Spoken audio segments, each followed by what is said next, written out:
নমস্কার। যারা আমার এই অনুষ্ঠানটা দেখছেন প্রত্যেককে জানাই অসংখ্য ধন্যবাদ।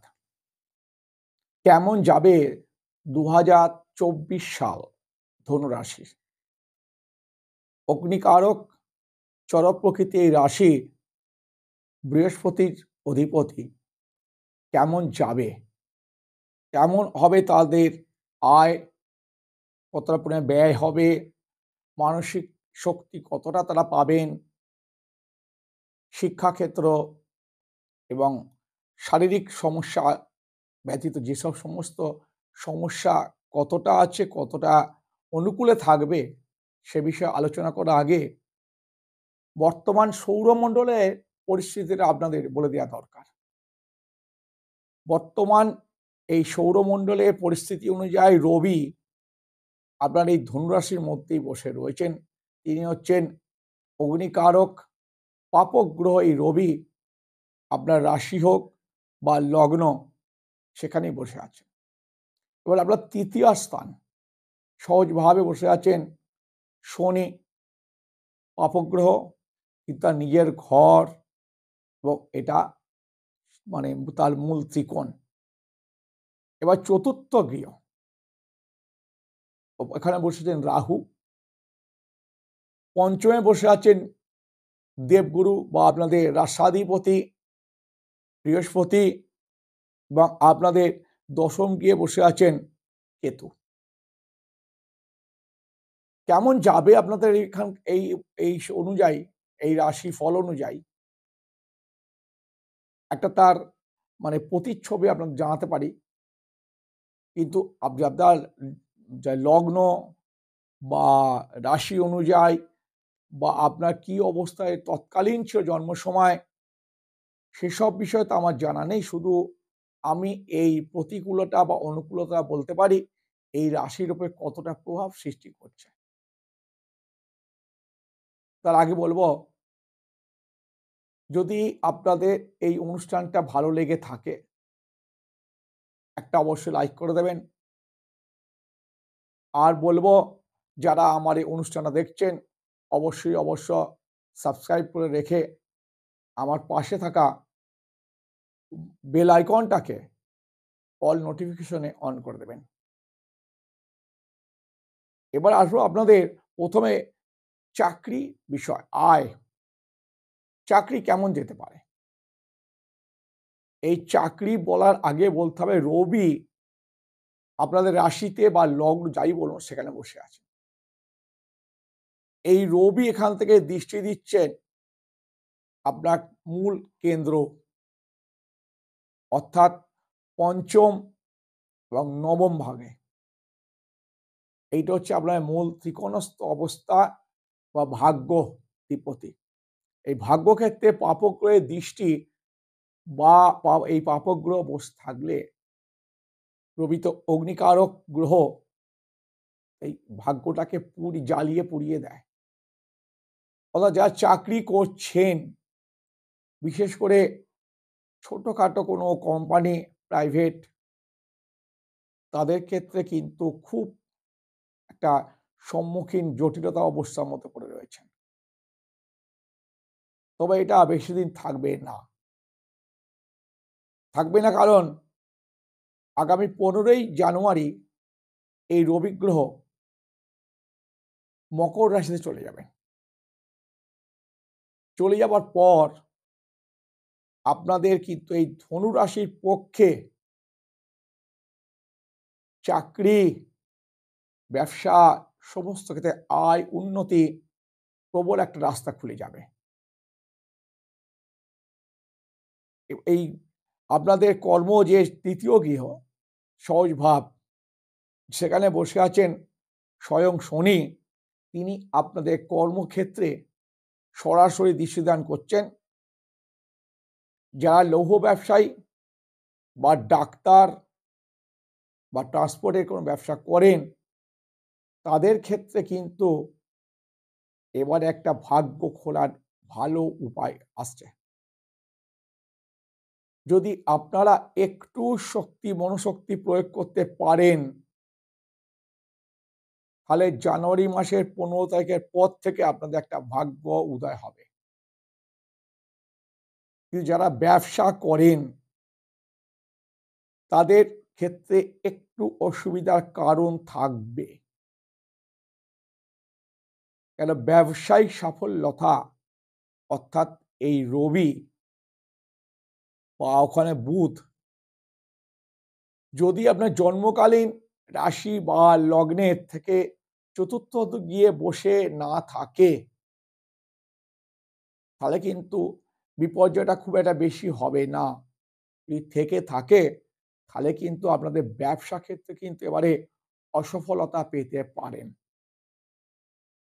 যদি জন্মকালীন লগ্ন বা রাশির চতুর্থ গিয়ে রবি আপনার বসে থাকে তবেই, নচেৎ নয়। একটু ধাক্কা পেলেও কিন্তু আপনার সামলে নিতে পারবেন। এবারে বলবো আপনাদের ব্যয় ব্যবস্থা কেমন হবে। আপনার ব্যয় ক্ষেত্রাধিপতি মঙ্গল,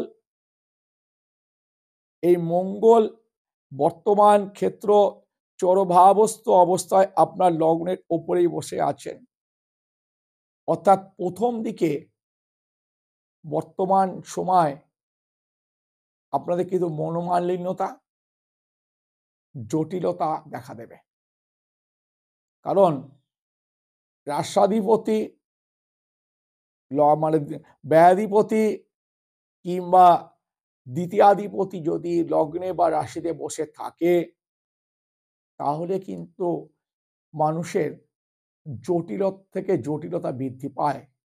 কারণ এটা মঙ্গল, এটা মানসিক দিক থেকে কিছুটা হলেও ভারসাম্য হারিয়ে দেয় এবং কিছু দুর্ঘটনা ঘটতে পারে, অ্যাক্সিডেন্ট হতে পারে, কাটা ছেঁড়া বা কোনো অপারেশন হতে পারে এই মঙ্গল থেকে। এবার আসবো আপনাদের শিক্ষা কেমন যাবে। শিক্ষা ক্ষেত্রে বলবো, প্রথমেই বলবো আপনাদের প্রাথমিকে যারা লেখাপড়া করছেন তারা কিন্তু একটু সংযম হয়ে চলুন, স্থির মস্তিষ্ক করুন এবং উদ্যমতা নিন এবং মানে পড়াশুনোর দিকে কঠোর থেকে কঠোরতম অবস্থা গ্রহণ করুন। কারণ এই চতুর্থ গিয়ে রাহু প্রাথমিক শিক্ষা ক্ষেত্রে কিন্তু আপনাদের একটা প্রবল বাধার সৃষ্টি করতে পারে। এই বাধাটাকে অতিক্রম করতে যেতে গেলে আপনাকে মনোশক্তি অতিরিক্ত বাড়াতে হবে।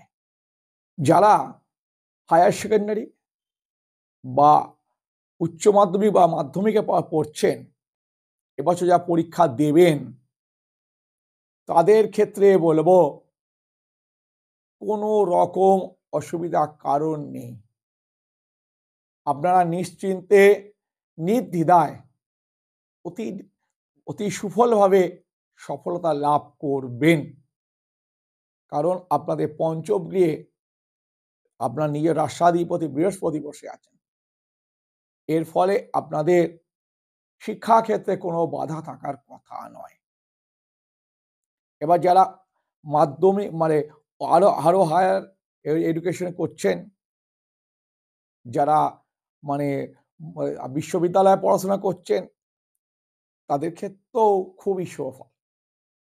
কারণ আপনার সপ্তম গৃহে মঙ্গলে একটা দৃষ্টি রয়েছে এবং তার বৃহস্পতি পঞ্চমে রয়েছে। অর্থাৎ উচ্চতর থেকে উচ্চ ক্ষেত্রে আপনাদের শিক্ষার কোনো রকম বাধা থাকবে না। বিশেষ করে যারা ডাক্তার বা কোনো রকম ইঞ্জিনিয়ারিং লাইনে পড়ছেন তাদের ক্ষেত্রে কোনো বাধা সৃষ্টি হবার কথা নয়। আরো বাধা সৃষ্টি নয় যারা অঙ্ক কমার্স নিয়ে পড়ছে তাদেরও কোনো বাধা সৃষ্টি থাকার কথা নয়। এবারে আসবো আপনাদের প্রেম বা বিবাহ। এই রাশির একটা নক্ষত্র আছে মূলা। তারা বড় আবেগপ্রবণ হয় এবং নানাবিধ প্রেম ক্ষেত্রে তারা জড়িয়ে পড়ে তারা কিন্তু নিজের ভাগ্য বিপর্যয় ঘটায়। এবারেও কিন্তু তার ব্যতিক্রম হচ্ছে না। কারণ শুক্র আপনাদের বছরের শুরু থেকেই দ্বাদশ গৃহ থেকে শুরু করে পঞ্চম ভাব অবধি যতক্ষণ থাকবে ততক্ষণ কিন্তু আপনাদের ওপর একটা প্রেমের প্রভাব বা কাউকে ভালোবেসে ফেলা, আবেগে দ্বারা পরিচালিত হওয়া, এসব অসুবিধের কারণ আপনাদের থেকেই যাচ্ছে। বিবাহ হচ্ছে সম্ভাব্য ক্ষেত্র, যাদের বিবাহ যোগ রয়েছে বা বিবাহের পরিস্থিতি, তাদের কিন্তু বিবাহ হবেই হবে। এটা ছিল একটা আমাদের এই রাশির প্রবণতাটুকু। জ্যোতিষ মানে ভাববে না ম্যাজিক, আপনাকে ম্যাজিক করে আমি গুলে খাইয়ে দেবো, বা আমি যেটা মুখ থেকে বললাম সেটা হয়ে গেল। আপনার লগ্ন চার্ট, আপনার জন্ম নক্ষত্র, বর্তমান জন্ম দশা, এর উপর নানা বিধি নির্ভর করে। যদি কারুর কিছু জানতে ইচ্ছে করে, অবশ্যই আমার কমেন্টস বক্সে লিখে জানাবেন। আমি ফোন করলে হয়তো বিশেষ কিছু ধরতে পারি না, তবে কমেন্টস বক্সে লিখে দিলে আমি অবশ্যই আপনাদের উত্তর লিখে জানাইও। হয়তো একটু দেরি হয়, তথাপি আমি জানিয়ে দিই।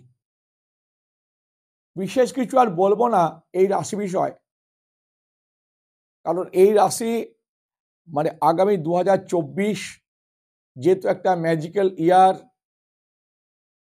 2024 যোগফল 8 এবং ত্রিকোণস্থ শনি তার সহজভাবে বসে আছে। এই রাশির পক্ষে কিন্তু 15ই জানুয়ারির পর থেকে জীবনটাকে সাংঘাতিক রকম পরিবর্তন হতে পারে। মিন্স যদি আপনার সেই সম্পূর্ণ পরিস্থিতির মধ্যে আপনি থেকে থাকেন,